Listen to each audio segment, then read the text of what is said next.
Ahead of America's 250th birthday, we're highlighting Chicago's many contributions to the country. You can't talk about Chicago without mentioning our comedy scene, plus music, films, television that made their mark in pop culture and American history. How do you pick? This has got to be hard. Here's Lexi Sutter with this Only in Chicago story.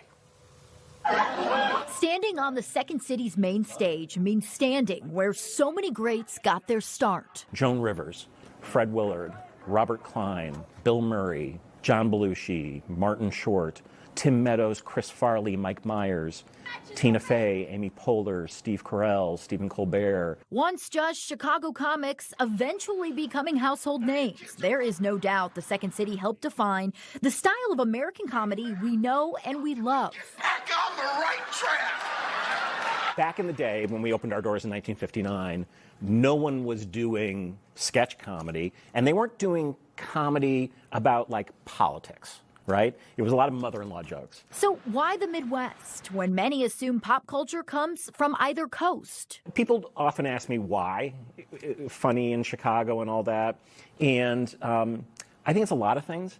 I think our terrible weather is very responsible for the amount of laughter. You've got to laugh. We didn't just give America permission to laugh, but we gave America new ways to sing, to listen, and to dance. All the blues players start to move up to Chicago from the Clarksdale, Mississippi. When they get here, they electrify their guitars, and they give us the Chicago style of blues. I mean, we'd be here all day talking about the ways that we've changed American music. During the Great Migration, Southern black musicians moved north, bringing with them the blues and gospel sounds that were fine-tuned on the South Side. Artists like Muddy Waters, the Jackson Five, Howlin' Wolf. And then there's the invention of house music. It's a combination of kids on the South Side of Chicago playing the breaks of disco music in their house, and a guy named Frankie Knuckles, right, playing music for his community in the warehouse. So those two spaces is where house music gets its name. Now to TV shows and movies. Think Blues Brothers, Ferris Bueller, Home Alone. Then we think about the power of television, right?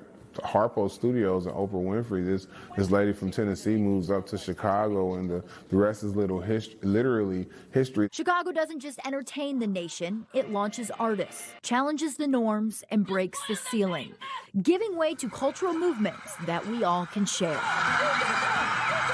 Lexi Sutter, NBC5 News.